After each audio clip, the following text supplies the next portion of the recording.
Gold, trusted gold buyers. మీరు తాకట్టు పెట్టిన బంగారాన్ని విడిపించి ఈ రోజు ఉన్న మార్కెట్ ధరకు కొనబడను.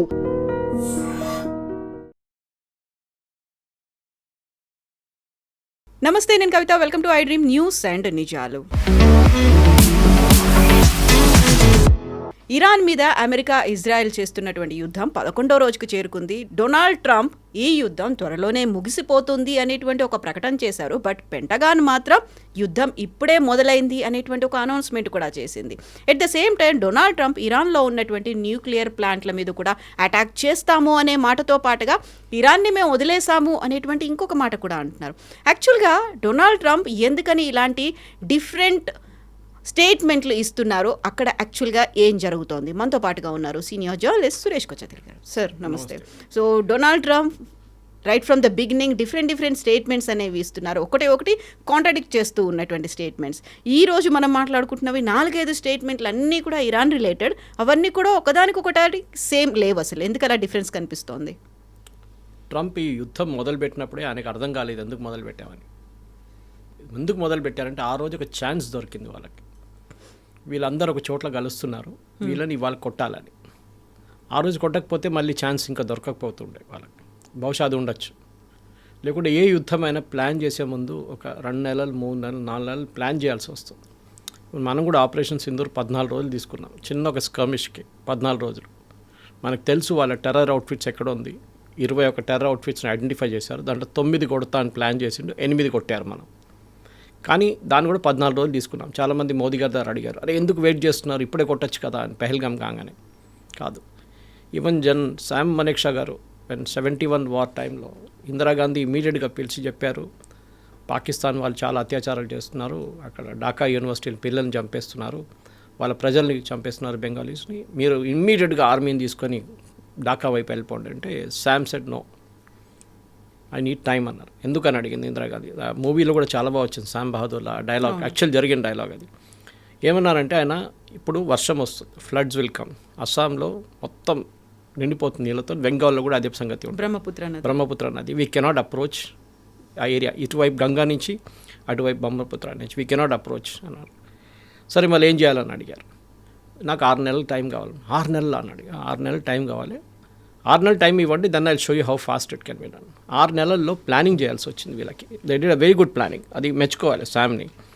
ఆ ప్లానింగ్లో కూడా ఈ ఇండియన్ ఆర్మీ అక్కడ ఉన్న బంగ్లాదేశ్లో ఉన్న ముక్తి బాహినీని ట్రైన్ చేసి వాళ్ళని ఒక పారామిలిటరీ అని చెప్పలేము, ఒక గెరిలా ఫోర్స్ లాగా వాడుకొని పాకిస్తాన్ ట్రూప్స్ మీద దాడి చేశారు. ఇరాన్లో ఆ ఒక పొజిషన్ ఇప్పుడు తీసుకోలేరు. ఇరాన్లో ఉన్న ప్రజలు కూడా ఏం అనట్లేదు ఇప్పుడు. ట్రంప్ ఇప్పుడు నిన్న ఒక స్పీచ్ ఇస్తూ ఏమన్నారంటే యుద్ధం అయిపోయింది, వార్ ఈజ్ ఓవర్.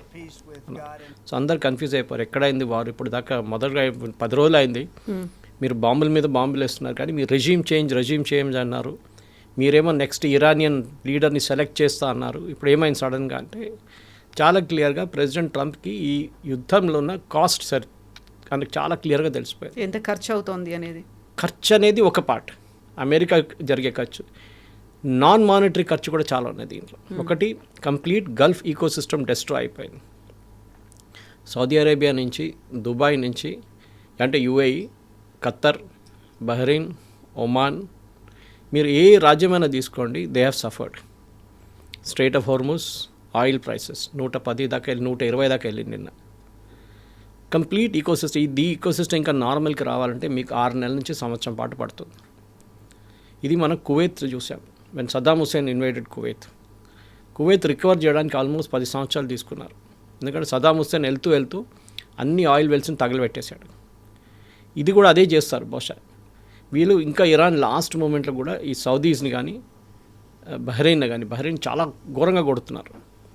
దాని తర్వాత ఒమాన్ని ఎక్కువ చేయట్లేదు వాళ్ళు, కానీ డెఫినెట్గా సౌదీ అరేబియా మీద అటాక్ ఉంది, కువైత్ మీద అటాక్ చేస్తున్నారు. ఎందుకంటే వీళ్ళ ఈకో సిస్టమ్ ఆయిల్ మీద డిపెండెంట్ అయి ఉంటుంది, గ్యాస్ మీద డిపెండెంట్ అయి ఉంటుంది, టూరిజం మీద డిపెండెంట్.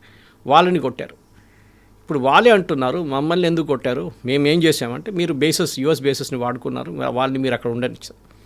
సో ట్రంప్ది ప్రాబ్లం ఇప్పుడు ఎక్కడ వచ్చిందంటే, ఒకటి అమెరికాలో ఉన్న ఒక పెట్రోల్ బంక్, అంటే వాళ్ళ గ్యాస్ స్టేషన్ అంటారు చూడండి, వాళ్ళ గ్యాస్ స్టేషన్కి వెళ్ళి వాళ్ళ కార్లో గ్యాస్ నింపుకున్నప్పుడు అంటే పెట్రోల్ డీజిల్ నమ్ముకున్నప్పుడు వాళ్ళ ప్రైసెస్ వాళ్ళకి అర్థమైపోయింది ఇరానియన్ సిటిజన్స్కి ఎంత ఖర్చు అవుతుందని. ఇరానియన్ సిటిజన్స్తో పాటు యూఎస్ సిటిజన్స్ కూడా తెలిసిపోయింది. అందరికీ ఇప్పుడు ప్రాబ్లం వచ్చి ఇరాన్లో ఉన్న మొత్తం ఆయిల్ డిపోస్ని తగలబెట్టారు ఇజ్రాయెల్. ఇరానియన్స్ దగ్గర ఫ్యూయల్ లేదు ఇప్పుడు. వీళ్ళేమన్నారంటే వాళ్ళ ఆర్మీ వాడుకుంటున్నారు ఫ్యూయల్, మేము దానికోసం ఆ ఫ్యూయల్ని మేము తగలబెట్టాము బాంక్స్ అని. కానీ అక్కడున్న ప్రజలు కూడా వాడుకుంటారు, అది మర్చిపోతున్నారు. సో ప్రజలు ఇప్పుడు ఒక సింపతి అని ఇనీషియల్ స్టేజ్లో ఉన్నది, ఇప్పుడు వాళ్ళు మాట్లాడలేదు. దాంతోపాటు కరెక్ట్గా నిన్న కొత్త సుప్రీం లీడర్ని ఎన్నుకొని ఆయన పేరు చెప్పిన తర్వాత మీరు చూసుంటారు కొన్ని వాళ్ళ ఆజాద్ చౌక్లో అక్కడ వాళ్ళ మెయిన్ థరోఫేస్లో అంతా నిన్న సెలబ్రేషన్ ఉండే. అది కావాలని చేశారో ప్లాన్ చేశారో మనకు తెలియదు, కానీ anyway it shows a support, measure of support ఒకటి కనిపిస్తుంది. ప్రెసిడెంట్ ట్రంప్కి ఏంటంటే అక్కడ వాళ్ళ దేశంలో అడుగుతున్నారు, మీరు ఈ వార్తో మీకు ఏమొచ్చింది చెప్పండి. సరే మీరు ఇరాన్ది న్యూక్లియర్ అంబిషన్స్ని ఆపారు, ఫినిష్ చేయలేదు. నెక్స్ట్ వాళ్ళ మిసైల్ కెపబిలిటీని కొట్టారు, వాళ్ళ డ్రోన్ కెపబిలిటీ కొట్టారు, కరెక్ట్. కానీ వాళ్ళ పక్కన ఉన్న నేబర్స్ని మొత్తం ధ్వంసం చేశారు కంప్లీట్గా. ఖతార్ ఆపేశారు ప్రొడక్షన్, సౌదీ అరేబియా వాళ్ళ ప్రొడక్షన్ 2 ప్లాంట్లోనే తక్కువ చేశారు. ఆయిల్ ప్రైసెస్ 120కి వెళ్ళింది. లోకంలో ప్రతి దేశం ఇంపాక్ట్ ఉంది. పాకిస్తాన్లో స్కూళ్ళు బంద్ చేసేసారు. శ్రీలంకలో చాలా మటుకు పెట్రోల్ బంక్స్ అన్ని క్లోజ్ చేసేసారు. అంటే మన దగ్గర జరగట్లేదు. మనం we should thank our government for it. ఎందుకంటే మనం ఎంత మోదీ గారిని తిట్టున్నా కానీ ఈ కాంగ్రెస్ వాళ్ళు అట్లీస్ట్ ప్లానింగ్ ఉండే, మనకు తెలుసు ఇది జరుగుతుంది అనేది. మన స్ట్రాటజిక్ ఆయిల్ రిజర్వ్స్ కానీ రష్యా దగ్గర నుంచి తీసుకున్న ఆయిల్ కానీ ట్రంప్ చెప్పిన తర్వాత కూడా మనం ఫిబ్రవరిలో రష్యా దగ్గర నుంచి రికార్డ్ ఆయిల్ కొనుక్కున్నాం మనం. అప్పుడు 25% తీసేశారని చెప్పగానే మళ్ళీ మనం కొనడం మొదలుపెట్టాం రష్యా దగ్గర నుంచి. సో మనకి ఇప్పుడు situation is pretty safe except for ఎల్పీజీలో ఒక రెస్ట్రిక్షన్ పెట్టారు గవర్నమెంట్. 25 రోజుల తర్వాతే మీ నెక్స్ట్ సిలిండర్ బుక్ చేసుకోవచ్చు. ఇప్పుడు దాకా 20 రోజులు ఉంటాయి గ్యాప్. అంటే ఇప్పుడు ఆర్డర్ చేసిన తర్వాత ఇమీడియట్గా నెక్స్ట్ ఇది హోర్డింగ్ చేస్తున్నారు కొంతమంది, ఇంట్లో 2-3 సిలిండర్లు పెట్టుకుంటారని గ్యాప్ ఇచ్చారు. కానీ ఇంటర్నేషనల్ లెవెల్లో చూస్తే కవిత గారు it is absolutely across the board damage జరిగింది. ప్రతి ఎకానమీ ప్రతి దేశంలో అట్లీస్ట్ ఇంకా 6 నెలలు పడుతుంది రికవర్ కావడానికి. ఇవాళ బంగారం సిల్వర్ రేట్స్ పెరిగింది as we are speaking, which is very unusual. ఎందుకంటే స్టాక్ మార్కెట్ పైకి వెళ్ళినప్పుడు బంగారం పడిపోతుంది, బంగారం కిందికి వెళ్ళినప్పుడు స్టాక్ మార్కెట్ పెరుగుతుంది. ఇప్పుడు ఇవాళ జరిగింది ఏంటంటే stock market, Indian stock market pick up అయింది ఇవాళ, బికాజ్ యూఎస్ నుంచి పికప్ అయింది. Trump end of the war అని చెప్పగానే స్టాక్ మార్కెట్స్ పిక్డప్. మళ్ళీ బంగారం ఎందుకు ఎక్కువైంది? పాసిబ్లీ నిన్నటి స్టాక్ మార్కెట్ చూసుకొని బంగారం ఇవాళ అప్రిషియేట్ చేయండి, రేపు మళ్ళీ అది నార్మల్ లెవెల్కి వచ్చేస్తుంది. కానీ ఎవరైనా కానీ ఒక సేఫ్ హార్బర్ అని చూస్తారు. అంటే మీ దగ్గర ఉన్న డబ్బులు ఈజీగా ఏదైనా క్రైసిస్ వస్తే వాడుకోవడానికి బంగారం బెస్ట్ ఆప్షన్ అనుకుంటారు. సిల్వర్ కూడా పెరిగింది బై ద వే. ఇట్లాంటి పరిస్థితుల్లో ఇప్పుడు నిన్న రాత్రి ప్రెసిడెంట్ ట్రంప్ ప్రెసిడెంట్ పుటిన్కి ఫోన్ చేశారు. వాళ్ళు యుక్రెయిన్ రష్యా వారి గురించి మాట్లాడలేదంట, గంట సేపు మాట్లాడారు. దాంట్లో నచ్చల్లి మాట్లాడుంటారు యుక్రెయిన్ రష్యా, ట్రంప్ పుటిన్ అయితే పట్టించుకోరు. బట్ దాన్ని అంత హైలైట్ చేయదలుచుకోలేదు ఇప్పుడు. ఎందుకంటే ఇప్పుడు ఈ యుద్ధం ఆపాలంటే he will needs Putin support. Putin చెప్తే ఇరాన్ బహుశా వింటారు, కానీ దానికి ట్రంప్ కూడా మూవ్స్ తీసుకోవాల్సింది. దానికోసం నిన్న సాయంత్రం హీ అనౌన్స్ దట్ మేము యుద్ధానికి ఎండింగ్కి వచ్చేస్తాం. కానీ ఇజ్రాయెల్ ఇప్పుడు దాకా దాని గురించి ఒక్క మాట చెప్పలేదు. ఇజ్రాయెల్ ఏం చేస్తారు ఇప్పుడు? ఇజ్రాయెల్కి అక్కడ ఆల్రెడీ హమాస్తోనే ఉన్న గొడవ ఉంది, అది పక్కన ఇప్పుడు పెట్టారు. లెబనాన్లో చాలా సీరియస్ ఫైట్ నడుస్తుంది. ఇజ్రాయెల్ ఫోకస్ అంతా ఇప్పుడు లెబనాన్ మీద ఉంది. అప్పుడప్పుడు వచ్చి ఇరాన్ని కొట్టేసి వెళ్ళిపోతున్నారు, వారంలో ఒకసారి ఒక అటెండెన్స్ ఇచ్చేట్లాగా అన్నమాట. ఇప్పుడున్న దాంట్లో యూఎస్ ఏమంటున్నారంటే మాకు ఎయిర్ సుపీరియారిటీ వచ్చేసింది. కరెక్ట్, ఇరాన్లో ఉన్న ఎయిర్ డిఫెన్స్ మొత్తం కొట్టిపడేశారు. మోస్ట్లీ చైనీస్ మేడ్ ఉంటుంది, అదన్నీ రాడార్స్ అదన్నీ అయిపోయింది. ఇప్పుడు they having a free run on other anti aircraft guns కూడా లేదు ఇరాన్ దగ్గర ఇప్పుడు. కానీ ఇప్పుడు వాళ్ళ ఐఆర్జీసీ టోటల్ కమాండ్కి వచ్చేసారు కంప్లీట్గా. వాళ్ళ ఇనిషియల్ స్టేజ్లో వాళ్ళ కమాండర్స్ పోయిన తర్వాత, ఇన్ఫ్యాక్ట్ ఎస్టర్డే ఒక అమెరికన్ ఛానల్లో ఒక 4-స్టార్ రిటైర్డ్ జనరల్ చెప్తున్నారు ఇదే పాలసీ లెబనాన్లో ఫాలో చేశారు. లెబనాన్లో అక్కడ నస్రుల్లాని చంపినప్పుడు టాప్ లీడర్షిప్ మొత్తం వైపౌట్ అయిపోయింది. దీన్ని స్లైసింగ్ అండ్ డైసింగ్ అంటారు. ఫస్ట్ లెవెల్ పోగానే నెక్స్ట్ లెవెల్ టేక్ ఓవర్ చేసుకున్నారు. నెక్స్ట్ లెవెల్ని మళ్ళీ కొట్టారు ఇజ్రాయెల్, మళ్ళీ దాన్ని నెక్స్ట్ లెవెల్ పికప్ చేసుకున్నారు. అంటే వాళ్ళ దగ్గర డెప్త్ ఉంది, కమాండ్లో డెప్త్ ఉందన్నమాట. సో ఇది కూడా ఇరాన్లో జరుగుతుంది ఇప్పుడు. మన అందరూ అడుగుతున్నారు ఎవరు దాడి చేస్తున్నారు కువైత్ మీద, ఎవరు దాడి చేస్తున్నారు సౌదీ మీద, ఎవరు దాడి చేస్తున్నారు ఖత్తర్ మీద, అంటే వాళ్ళ దగ్గర ఒక కమాండ్ ఉంది ఇప్పుడు కూడా. అదే మనకి ఆపరేషన్ ట్రిగ్గర్ అనేది ఒకటి చెప్తున్నారు. స్లీపర్ సెల్స్ని డిఫరెంట్ ప్లేసెస్లో యాక్టివేట్ చేశారు, వాళ్ళకు ఒక కోడ్ అనేది వెళ్ళింది అనేది జరుగుతుంది. అమెరికాకి భయం ఏంటంటే స్లీపర్ సెల్స్ ఇరాన్లో కాదు, వాళ్ళ దగ్గర ఏమైనా స్లీపర్ సెల్స్ ఉంటుందా అని భయం. నిన్న మమ్దాని ఇంటి మీద ఒక దాడి జరిగింది, న్యూయార్క్ మేయర్ మీద. ఓకే, అది ఐసిస్ అటాక్ అంటున్నారు. అంటే ఐసిస్ ఇప్పుడు యూఎస్లో ఉన్నారా? అది అంటే న్యూయార్క్ పోలీస్ కమిషనర్ ఇచ్చిన స్టేట్మెంట్. సో ఇట్స్ నాట్ ఏదో రోడ్డు మీద వెళ్తున్న మనిషి చెప్పలేదు ఐసిస్ అని. ఐసిస్ ఇన్స్పైర్డ్ స్టైల్ అంటున్నారు. సో ఆబ్వియస్లీ యూఎస్లో ఏదైనా జరగవచ్చు. యూఎస్కి అదొకటి భయం ఉంది. సో వాళ్ళు ఫస్ట్ ప్రయారిటీ ఇప్పుడు కవిత గారు ఏం చూస్తున్నారంటే యుద్ధం ఎందుకు మొదలైంది? యుద్ధం యురేనియం మీద మొదలైంది. ఖమేనీ కాదు, Khamenei was only a by product of it. అంటే అక్కడున్న రెజీమ్ని కొట్టాలనుకున్న లక్కీగా వాళ్ళకి ఆ రోజు దొరికింది, సాటర్డే రోజు పొద్దున్న. దానికోసం ఇమ్మీడియట్గా డిసైడ్ చేశారు. సో మండే రోజు కొట్టాలండే, కానీ మండే రోజు అదే టైంలో మోదీ గారు అక్కడ ఉన్నారు. మండే, ట్యూస్డే, వెనస్డే మోదీ గారు వచ్చిన 2 రోజుల తర్వాతే జరిగింది. అఫ్కోర్స్ మోదీ గారు ఉంటే కూడా బాంబ్ చేస్తే మోదీ గారు ఇమీడియట్ రిటర్న్ అయిపోతారు. That diplomatically that would have been sorted out. ఇప్పుడు వాళ్ళ దగ్గర వహీదీ అని చెప్పి వాళ్ళ ఐఆర్జీసీ కమాండర్ టేక్ ఓవర్ చేసుకున్నారు. ఆయన కుద్స్ ఫోర్స్ అని చెప్పి వాళ్ళ దగ్గర స్పెషలైజ్డ్ యూనిట్ ఉంది, దాన్ని హెడ్ చేస్తున్నారు. He is back in command. ఆయన చనిపోలేదు ఈ అటాక్లో. సో ఆయన వన్ ఆఫ్ ద మిగిలిపోయిన వాళ్ళనమాట. ఆయన ఫార్మర్ డిఫెన్స్ మినిస్టర్ కూడా ఉండే. సో ఆయన ఇప్పుడు కమాండ్లో ఉన్నారు. బహుశా ఆయన ఇప్పుడు ఇజ్రాయెల్ టార్గెట్ చేస్తారో చెప్పలేం. కానీ ఈ స్లైసింగ్ అండ్ డైసింగ్ ఆఫ్ హైరార్కీలో ఇప్పుడు కొత్త కమాండ్స్ వచ్చారు ఇరాన్లో. సో దానికోసం వాళ్ళు అటాక్స్ని తట్టుకుంటున్నారు. ఇప్పుడు ఎంతమంది డిస్ట్రాయ్ చేసినా కానీ వాళ్ళు మళ్ళీ కొడతారు. ఫస్ట్ డే 180 మిసైళ్ళు కొట్టారు ఫస్ట్ డే.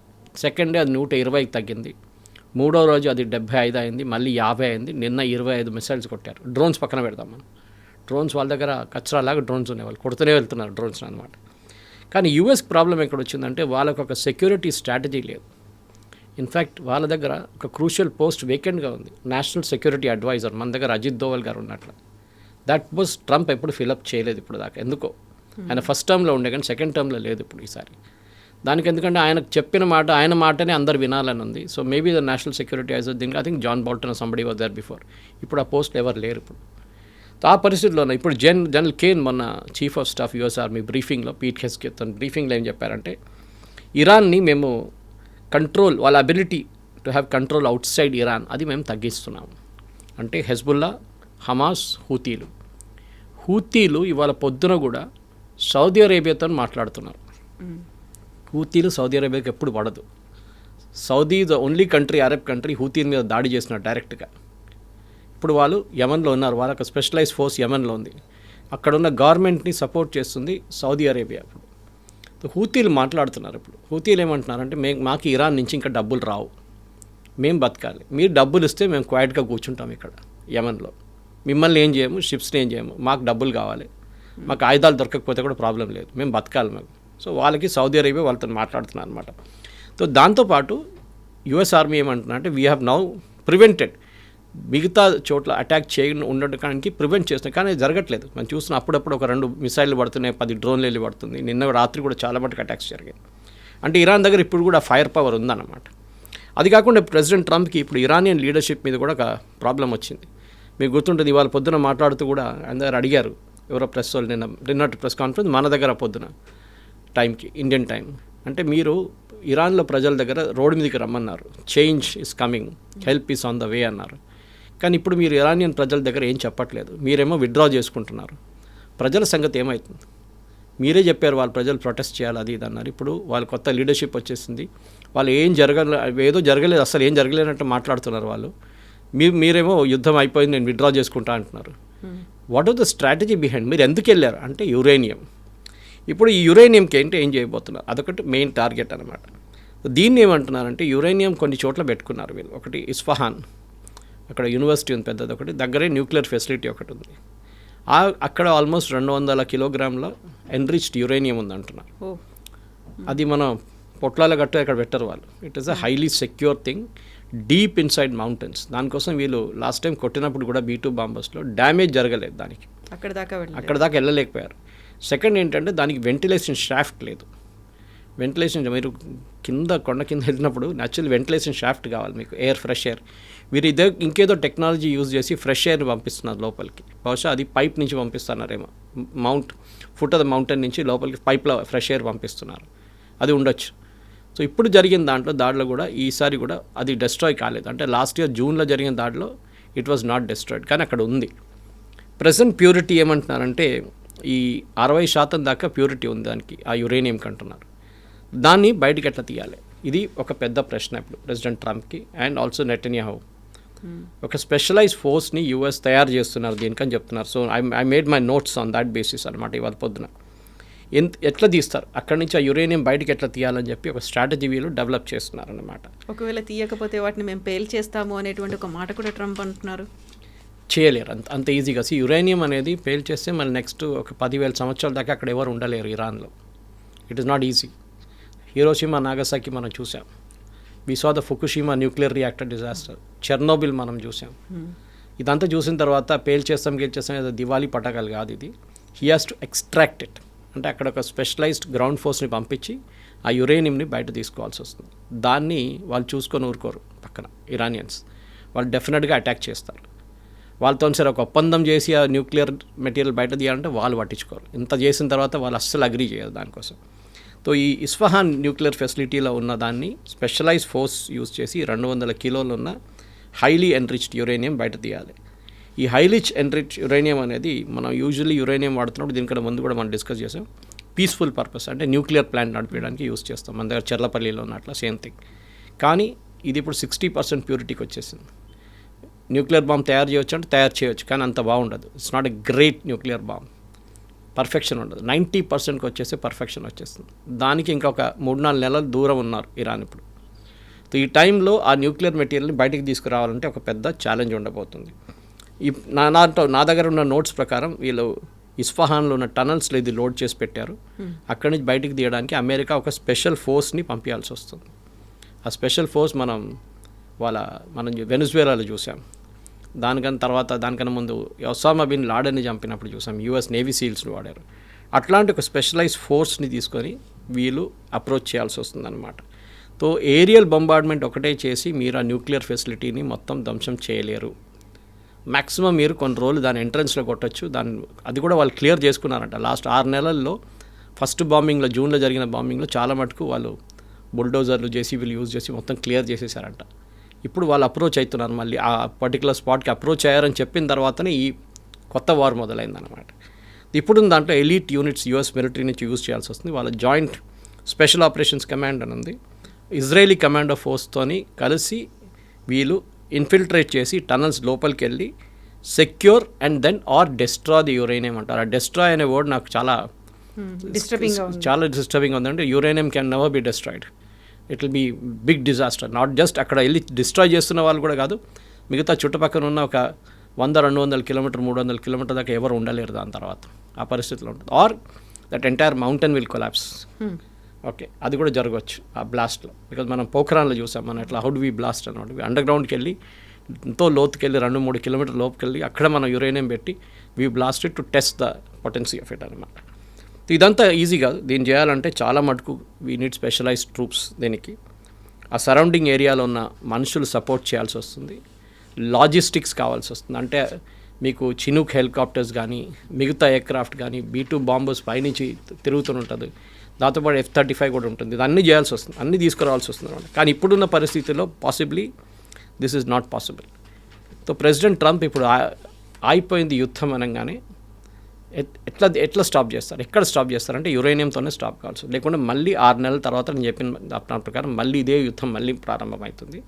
మళ్ళీ ఎన్రిచ్ చేస్తున్నారు అని చెప్పేసి. ఎందుకంటే ఇప్పుడు ఒకసారి వాళ్ళకి ఒక గ్రీన్ సిగ్నల్ దొరికింది అనుకోండి ఇరాన్కి, అంటే ఇంత చేసిన తర్వాత కూడా అమెరికా మా మీద ఏం చేయలేకపోయారు అనగానే వాళ్ళకి ఒక ఫ్రెష్ ఎనర్జీ వస్తుంది. చవన్ప్రాష్ తినట్టు ఉంటుంది అనమాట వాళ్ళకి. సో దీనికి వాళ్ళకి ఒక స్పెషలైజ్ టీం ఉన్నారు అమెరికాలో. చేయలేదని కాదు, అది చేశారు దీనికన్నా ముందు కూడా.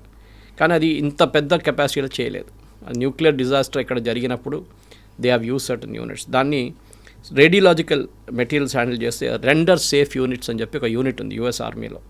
వాళ్ళ పని ఇది న్యూక్లియర్ అసెట్స్ని సెక్యూర్ చేయడం అనేది. వాళ్ళకు స్పెషలైజ్డ్ డ్రెస్సెస్ ఉంటుంది, వాళ్ళ స్పెషల్ కమాండ్ వాళ్ళ దగ్గర ఉంది, వాళ్ళు ఆపరేట్ చేస్తారు. అందరు వెళ్ళి మీరు ఒక నార్మల్ జవాన్ని సోల్జర్ని తీసుకెళ్ళి న్యూక్లియర్ మెటీరియల్ హ్యాండిల్ చేయమంటే వాళ్ళకి తెలియదు. They cannot even make out అనమాట. సో దానికోసం ఉన్న ఈ టీం రెడీగా ఉన్నారు. వాళ్ళు న్యూట్రలైజ్ చేసి ఆ ఫెసిలిటీని either they make it unusable, అంటే దాన్ని మొత్తం ఎంట్రన్స్ని డెమాలిష్ చేసేస్తే లోపల మళ్ళీ ఒక 100 కిలోమీటర్ వద్ద ఒక ఆల్మోస్ట్ 200 మీటర్లు 300 మీటర్లు కంప్లీట్ బ్లాక్ చేసేసి డెమాలిష్ చేస్తే దాని లోపలికి ఎవరు వెళ్ళలేరు. ఆ పరిస్థితి కూడా తీసుకురావచ్చు కావాలంటే, అది కూడా చేయొచ్చు. ఇంకొంటే Tier 1లో దీంట్లో స్పెషల్ ఆపరేషన్స్ యూనిట్ ఉంటుంది, ఎక్స్ప్లోజివ్ డివైజెస్ ఉంటాయి, టీం ఉంటారు, డిస్పోజబుల్ పర్సనల్ ఉంటారు. అది కాకుండా అవుటర్ సెక్యూరిటీ మెయింటైన్ చేయడానికి. ఇదన్నీ నడుస్తున్నప్పుడు బయట నుంచి వచ్చి ఎవరైనా వాళ్ళ మీద దాడి చేయకూడదు. ఇరాన్ మళ్ళీ ఒక మిసైల్ ఫైర్ చేస్తే, డ్రోన్లు ఫైర్ చేస్తే లోపల ఉన్న వాళ్ళ ప్రాబ్లం అయిపోతుంది. ఇదంతా నెక్స్ట్ 1 వీక్లో జరుగుతుంది, లేకుంటే ఫినిష్డ్, యుద్ధం అయిపోయినట్లని, వితౌట్ ఎనీ ఎండ్ రిజల్ట్. దీనికి ఒక 75th రేంజర్ రెజిమెంట్ అని ఒకటి ఉంది, 82nd airborne division and including M130J and M47 Chinook helicopter మన దగ్గర ఉంది. ఇండియన్ ఎయిర్ ఫోర్స్లో చినూక్ హెలికాప్టర్, దానికి 2 రోటర్స్ ఉంటుంది. కానీ ఈ ప్రాబ్లమ్ ఈజ్ ఈ M30 అనేది MCJ-30J అనే ఎయిర్క్రాఫ్ట్ అది సైప్రస్లో ఉంది ఇప్పుడు. అది సైప్రస్ నుంచి ఎక్కడైనా దగ్గరకు తీసుకురావాల్సి వస్తుంది. Either it be at Qatar air force base or Saudi air force బేస్లో తీసుకురావాల్సి వస్తుంది యూఎస్ దగ్గర నుంచి అటాక్ చేయడానికి అనమాట. లాజిస్టిక్స్ ప్లానింగ్ చాలా ఎక్స్పెన్సివ్గా ఉండబోతుంది. This is a huge operation చేయాలంటే. చేయకుంటే ఈ యుద్ధాన్ని ట్రంప్ ఏదో ఓడిపోయినట్లనే ఉంటుంది. ఎందుకంటే ఎండ్ రిజల్ట్ ఆబ్జెక్టివ్ ఎప్పుడు మీరు అచీవ్ చేయలేదు. అది మెయిన్. గొప్పగా గట్టిగా చెప్పుకోవడానికి ఉండాలి కదా ఒక రిజల్ట్ అనేది. ఎందుకంటే ఇప్పుడు ఈ జరిగిన దానికి కవిత గారు, యుద్ధం మనం ముందు కూడా మాట్లాడుకున్నాం, యుద్ధం మొదలు చేయడానికి చాలా ఈజీగా ఉంటుంది, కానీ దాన్ని ఆపడం అనేది చాలా టఫ్. ఎక్కడ స్టాప్ చేయాలని మీకు ఒక క్లారిటీ ఉండాలి. అది ట్రంప్కి క్లారిటీ లేదు. ఎవరో అన్నారు, this is a war in search of a strategy, not a strategy in search of a war అని. ఓకే, అది అయిపోయిందన్నమాట. స్ట్రాటజీ లేకుండా మొదలుపెట్టారు యుద్ధం. ఆ రోజు లక్కీగా సాటర్డే రోజు పొద్దున్న వీళ్ళందరూ అసెంబ్లీ అవుతున్నారు, మళ్ళీ వెళ్ళి కొడదామని చెప్పి ప్లాన్ చేసుకుంటారు. దాని తర్వాత ఉన్న కాన్సిక్వెన్సెస్ వీళ్ళు ప్లాన్ చేయలేదు. వీళ్ళేమనుకున్నారు, వాళ్ళ లీడర్షిప్ని కొట్టంగానే మొత్తం ఇరానియన్ రెజిమ్ మొత్తం పడిపోతుందని, కొలాప్స్ అవుతుంది. కాలేదు. వాళ్ళు అటాక్ ఆ డే నుంచే మొదలుపెట్టారు. వీళ్ళేమనుకున్నారంటే ఒక 4 రోజుల తర్వాత వీళ్ళు అటాక్ చేస్తారు. అది కూడా యుఎస్ ఎయిర్ ఫోర్స్ బేస్ మీద అటాక్ చేస్తారు. వాళ్ళు ఎప్పుడు వాళ్ళ కళ్ళలో కూడా కనలేదు దట్ వాళ్ళ నైబర్స్ని అటాక్ చేస్తారు, వాళ్ళ ఎకనామిక్ అసెట్స్ని కొడతారు. దుబాయ్ ఎయిర్పోర్ట్ కానీ, కువైత్ ఎయిర్పోర్ట్ కానీ, సౌదీ ఆయిల్ ఫీల్డ్స్ కానీ, ఖతార్ గ్యాస్ ఫీల్డ్స్ కానీ వీళ్ళు కొడతారని ఎప్పుడు ఆలోచించలేదు వీళ్ళు యుఎస్. అది జరిగింది. నష్టాల్లో ఇజ్రాయెల్ కూడా చాలా నష్టాలు జరిగినాయి. యుఎస్ ఎయిర్ ఫోర్స్ బేస్ కువైట్లో 6 మంది వాళ్ళ సోల్జర్స్ చనిపోయారు. అప్పుడు యుఎస్ సోల్జర్స్ చనిపోయారు. ఇప్పుడు ఇంకా 2 పోయారు. ఇప్పుడు 8 మంది టోటల్. ఇంకా ఎక్కువ అయితే 20-30 మంది అయితే డెఫినెట్గా Trump next mid term elections 100% ఓడిపోతారు. ఇప్పుడే చాలా దారుణ పరిస్థితులు. ఎందుకంటే నేను చెప్పాను చూడండి, యుఎస్ కస్టమర్స్ అడుగుతున్నారు, మేము బంక్కి వెళ్తున్నాం, మీరేదో $3 కన్నా తక్కువ పెడతా అన్నారు, $2.95 అన్నారు. ఇప్పుడు చూడండి ఎక్కడికి వచ్చింది, $4 చేరుకుంటుంది. We don't want this war. యూఎస్లో కూడా ఒక పుష్ బ్యాక్ వచ్చేస్తుంది దీని వ్యతిరేకంగా.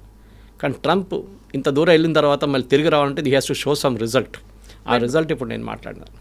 ఎందుకని ఇంట్రెస్టింగ్లీ పెంటగాన్ ఇంకా యుద్ధం కంటిన్యూ అవుతుంది, ఇప్పుడే మొదలైంది యుద్ధం అనేటువంటి ఒక స్టేట్మెంట్ అక్కడ నుంచి వచ్చింది.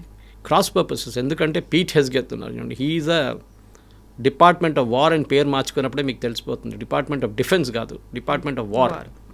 ఎన్ని సంవత్సరాలు యూఎస్లో ఆ డిపార్ట్మెంట్ పేరు పెంటగాన్లో డిపార్ట్మెంట్ ఆఫ్ డిఫెన్స్ అని ఉండే. మనది కూడా డిఫెన్స్ మినిస్ట్రీ అంటాం మన దగ్గర, రక్షా మంత్రి అంటాం మనం డిఫెన్స్ మినిస్టర్ని, రక్షా. కానీ ఇప్పుడు ఈయనేమో వార్ అంటే హీస్ గోయింగ్ ఫార్ ఇట్ అనమాట. వీళ్ళు పీస్ కోసం కాదు, వీళ్ళు వార్ కోసమే ఉన్నారు అన్నమాట తెలిసిపోయింది చాలా క్లియర్గా. ఆ ఒక ర్యాంబో యాటిట్యూడ్ ఉంది చూడండి, మొత్తం లోకమంతా నేను క్లియరప్ చేస్తాను, టాప్ గన్ లాగా నేనే ఉన్నాను, అంత అమెరికన్ వార్ మిషనరీని దాంట్లో చూపిస్తారు ఒక యాటిట్యూడ్ లాగా. అది పోయింది ఇప్పుడు. I think America first time ఒక చిన్న రాజ్యమైన ఇరాన్తోని వాళ్ళకి అర్థమైపోయింది దట్ దే కెనాట్ ఫైట్. ఒక యూనిలాటరల్ అన్ప్లాన్డ్ వార్ వెళ్ళారు. అన్ప్లాన్డ్ వార్లో ఇజ్రాయెల్కి ఏం కావాలో వాళ్ళు అచీవ్ చేసుకున్నారు, which is basically decapacitating the Iranian leadership. కానీ అమెరికాకి ఏమైనా వచ్చిందంటే అమెరికాకి ఈ యుద్ధం నుంచి ఏం రాలేదు, నో బెనిఫిట్ అట్ ఆల్ అనమాట. కాకపోతే యునైటెడ్ అరబ్ ఎమిరేట్స్ అధ్యక్షుడు ఒక మాట చెప్తున్నారు, ఈ యుద్ధం ఆపాలి అంటే మోదీ ఒక్క ఫోన్ కాల్ చేస్తే చాలు, ఇరాన్తో పాటుగా ఇజ్రాయెల్ దేశ అధ్యక్షులు యాక్సెప్ట్ చేస్తారు, వాళ్ళకి మోదీతో మంచి సంబంధాలు ఉన్నాయి. సో ఒక ఎండ్ కార్డ్ పడాలి అంటే Modi has to do a call. Modi గారు లిమిటేషన్స్ కూడా మోదీ గారు తెలుసు చాలా క్లియర్గా. నెటన్యాహు ఫిలాసఫీ ఏంటంటే అది మన ఫిలాసఫీ కూడా అంతే, దట్ టెర్రరిజం అనేది we will not accept it. అది చాలా క్లియర్. ఇరాన్ ఒక్కరే యాజ్ అ నేషన్ ఉంటే వాళ్ళు యురేనియం డెవలప్ చేసుకుంటారు, ఏం డెవలప్ చేసుకున్నా కానీ ఇజ్రాయెల్కి ఇంత టెన్షన్ లేకపోతుండే. ప్రాబ్లం వాజ్ పక్కనున్న హెజ్బుల్లాని ఫండ్ చేయడం, ఇటువైపు ఉన్న హమాస్ని ఫండ్ చేయడం, అక్కడున్న హూతీకి ఫండ్ చేయడం, వాళ్ళకి ఆయుధం ఇవ్వడం అనేది ఒక పెద్ద ఇష్యూ అయిపోయింది. అక్కడే ఇజ్రాయెల్కి ఇష్యూ ఉండే. ఇప్పుడు మోదీ ఫోన్ చేస్తే కూడా ఏమంటారు, ఓకే ఐ విల్ ట్రై అంటారు. కానీ వాళ్ళ ప్రజలు అక్కడున్న వాళ్ళ ఎస్పెషలీ రైట్ వింగ్ వాళ్ళ దగ్గర కోయిలేషన్ గవర్నమెంట్ ఉంది అక్కడ. ఇట్ ఈస్ నాట్ నెటన్యాహుకు ఆయన ఓన్ మెజారిటీ లేదు అక్కడ. ఇజ్రాయెల్ ఎప్పుడు ఉండదు, ఎప్పుడు కోయిలేషన్ గవర్నమెంట్ ఉంటుంది. దాంట్లో right wing ultra hard core right wing party ఉన్నారు.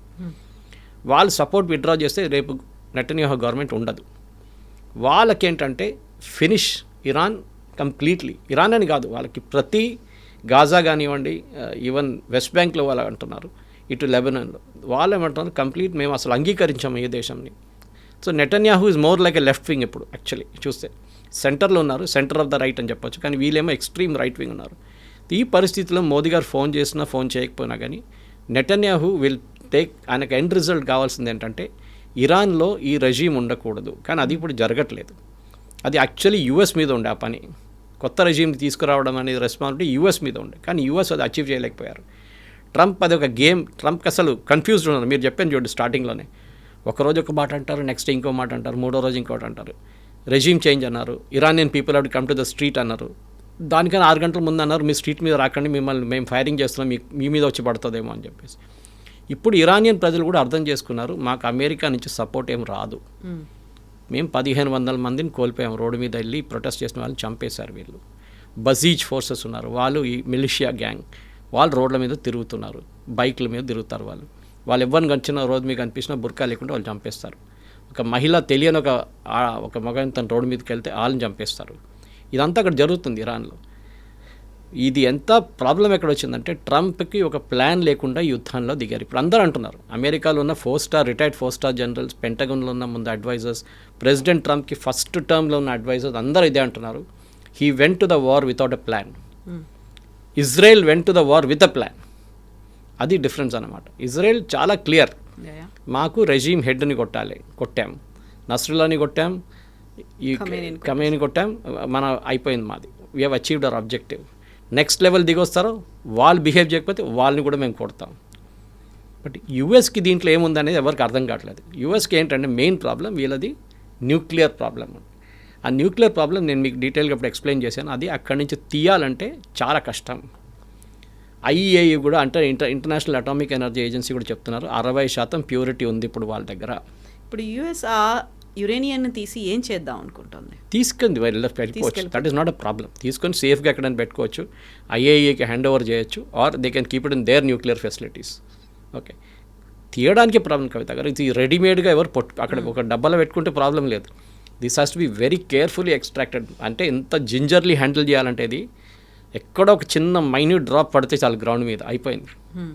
దెన్ ఎవరెవరు పక్కన ఉన్నారు 10 కిలోమీటర్లు 20 కిలోమీటర్లు అందరు ఎక్స్పోజర్ అయిపోతారు దానికి. సో యురేనియం అనేది హైలీ రేడియో యాక్టివ్, అది కూడా 60% ప్యూరిటీ ఉన్నది. It's extremely dangerous to handle. Okay, ఆ కెపాసిటీ ఉన్న చాలా తక్కువ ఆర్గనైజేషన్స్ ఉన్నారు హూ కెన్ హ్యాండిల్ ఇట్. ఇప్పుడు మనం కూడా వీ కెన్ ప్రౌడ్లీ సే మన భారత్ దగ్గర ఉన్న బాబా అటామిక్ రీసెర్చ్ సెంటర్ కానీ, ఈవెన్ చర్లపల్లిలో ఉన్న న్యూక్లియర్ ఫ్యూయల్ కాంప్లెక్స్ కానీ వాళ్ళు చాలా బాగా హ్యాండిల్ చేస్తారు దీన్ని. చాలా క్రిటికల్ రిసోర్స్ ఇది. ఇప్పుడు మన కెనడా నుంచి చేస్తున్నాడు, కెనడియన్ ప్రధానమంత్రితో కూడా మనం ఒప్పందం చేసుకున్నాం యురేనియం కోసం. మన దగ్గర యురేనియం ఎక్కువ లేదు ఇండియాలో, బయట నుంచి తెప్పించుకో, other from Australia or from Canada. ఇప్పుడు రేపు ఇది ఎవరికి ఇస్తారనేది ఉంటుంది. 200 కిలోలు దొరికింది అనుకోండి, మీరు అడిగిన ప్రశ్న కరెక్టే, తీసుకెళ్ళి యూఎస్లో పెట్టుకుంటారు. ఎందుకంటే వాళ్ళు అంటారు మళ్ళీ ఇరాన్కి ఇంకెవరికైనా ఇస్తే వాళ్ళు వాడుకుంటారని భయం ఉంటుంది. ఇది ఎవరికి ఇవ్వకూడదు, స్పెషల్లీ వెస్ట్ ఏషియాలో ఎవరికి ఇవ్వకూడదు. ఆలోచించండి, ఇంత డబ్బులున్న సౌదీ అరేబియా కూడా ఎప్పుడో ఒక ఆలోచిస్తుంటారు, వాళ్ళు పాకిస్తాన్తో ఎందుకు ఒప్పందం చేశారు, ఏదో ఒక రోజు మాకు ఈ టెక్నాలజీకి యాక్సెస్ వస్తుంది అని. కానీ US, Israel, no West Asian nation. అది ఇప్పుడు ఇరాన్ అంటున్నారు, రేపు ఈవెన్ కువైత్ ట్రై చేస్తే కువైత్ని కొడతారు వాళ్ళు. ఎవరు యాక్సెప్ట్ చేయకూడదు, ఎవరు యాక్సెస్ చేయకూడదు. పాకిస్తాన్ కూడా actually sitting at the border now చాలా మటుకు. ఇజ్రాయెల్కి అన్నిటికంటే పెద్ద భయం ఏంటంటే పాకిస్తాన్ దగ్గర ఉన్న న్యూక్లియర్ టెక్నాలజీ వాళ్ళు ఎవరికైనా అమ్ముకుంటారా అనే భయం ఉంది. వాళ్ళ డబ్బులు లేవు ఇప్పుడు ఈ టెక్నాలజీని. కానీ అంత ఈజీ కాదు. ఏదో ఒక ఫర్ ఎగ్జాంపుల్ కార్ తయారు చేసే టెక్నాలజీ లేకుంటే ఒక ఇస్రోలో రాకెట్ తయారు చేసే టెక్నాలజీ కాదు ఇది. Even bartering system it is just not possible. So దాన్ని అఫ్కోర్స్ అమెరికా చూసుకుంటున్నారు. పాకిస్తాన్ దగ్గర న్యూక్లియర్ అసెట్స్, దాన్ని నేను చెప్పాను చూడండి, ఇంకా తాళం వేసి వాళ్ళ కీస్ వాళ్ళ దగ్గర ఉంది, అమెరికా దగ్గర ఉంది. ఇరాన్ దగ్గర ఉన్న ఈ యురేనియంని ఎక్స్ట్రాక్ట్ చేయడం అనేది ఈ యుద్ధం మొత్తం కంప్లీట్గా ఎండ్ కావాలంటే అది ఎండ్ సొల్యూషన్. అది జరగకపోతే ప్రెసిడెంట్ ట్రంప్ నేను గెలిచాను అంటారు. We have already won the war అని చెప్పారు. స్టామర్దర్ చెప్పారు నాకు న్యూక్లియర్ మీ ఏం చేస్తే ఎయిర్ ఫోర్స్ హెల్ప్ అక్కర్లేదు, మీ aircraft carrier we already won the war అన్నారు. అర్థం కావట్లేదు ఈ వన్ ద వార్ ఎక్కడి నుంచి వచ్చింది. ఎందుకంటే ఎక్కడ గెలిచారు, what is your end objective? Regime change జరిగిందా? జరగలేదు. ఒక లీడర్ని చంపారు కరెక్ట్, కానీ ఆయన ఇంకో దీన్ని తీసుకొచ్చారు. 80 సంవత్సరాలు ఉన్న ముసలాయిని తీసుకొచ్చి 50 సంవత్సరాల యంగ్స్టర్స్ని తీసుకొచ్చి కూర్చోబెట్టారు మీరు ఇప్పుడు. రేపు ఆయన చంపితే ఇంకో 40 సంవత్సరాలు ఉన్న ఇంకోటి వచ్చి కూర్చుంటాడు. వాళ్ళు ఇంకా హార్డ్ కోర్. వాళ్ళ నాన్నగారు కొంచెం డీసెంట్ ఉందంటున్నారు వీళ్ళు ఇప్పుడు ఉన్న ఈయనైతే ఇంకా హార్డ్ కోర్ మనిషి. నెక్స్ట్ వచ్చే మనిషి పాసిబుల్ ఇంకా దారుణం అయిపోతే ఏం చేస్తారు రేపు? Where is the end game? మళ్ళీ ఇంకా 6 నెలల తర్వాత మళ్ళీ ఇంకో యుద్ధం స్టార్ట్ చేస్తారా మీరు? వెస్ట్ ఏషియా ఎకానమీ ఏమవుతుంది? దుబాయ్ టూరిజం చూడండి, కుక్కల్ని పిల్లిలన్నా రోడ్ మీద విడిచేసి వెళ్ళిపోయారంట, అందరూ పారిపోయారంట దుబాయ్ నుంచి చాలామంది. మనకు తెలియదు. This is the news being given out side. నిజం ఉండొచ్చు, తప్పు ఉండొచ్చు, ఏదైనా ఉండొచ్చు అది, కానీ జరిగిందంతా ఇది. You have destroyed a complete west Asian economy. ఇంకొక 6 నెలల నుంచి 2 సంవత్సరాలు 3 సంవత్సరాల దాకా పట్టవచ్చు వాళ్ళు రికవర్ చేయడానికి. ఇంత మీన్ టైం ఆలోచించండి, శ్రీలంకలో ఫ్యూయల్ లేదు, ఇండోనేషియాలో లేదు, మలేషియాలో లేదు, మొత్తం complete south east Asia is gone.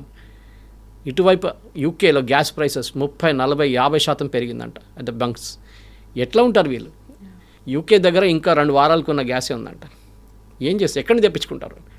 Russia అంటున్నారు మీరు నాతో డీల్ చేస్తే long deal, but no short term deal.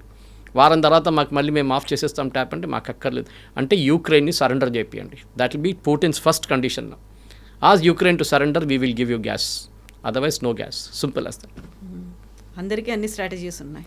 Yes, ఉండాలి. ఏదైనా మనం ఒక చెస్ గేమ్ ఆడుతున్నప్పుడు కూడా దాంట్లో ఒక స్ట్రాటజీ ఉంటుంది, ఒక ఎండ్ గేమ్ ఉంటుంది, ఎక్కడ చెక్మేట్ చేయాలని చెప్పేసి. ట్రంప్కి ఆ చెక్మేట్ తెలియదు ఎక్కడ ఉందని, అది చేయలేకపోతున్నాడు అనమాట. అది. Yes sir, thank you so Thank you very much. much. Thank you. నిజంగా ప్రస్తుతం ఉన్నటువంటి సమాజం దేనికి ప్రయారిటీ ఇస్తుంది? ఆర్థిక సంబంధాల చుట్టూ మాత్రమే తిరుగుతోంది. మళ్ళీ ఎన్నికలంగానే చాలా విరక్తి కలుగుతున్నాం. మంచి అనిపిస్తుంది కదా, లేడీస్ కూడా ఛాలెంజింగ్ జాబ్స్ చేసినప్పుడు చాలా బాగుంటుంది.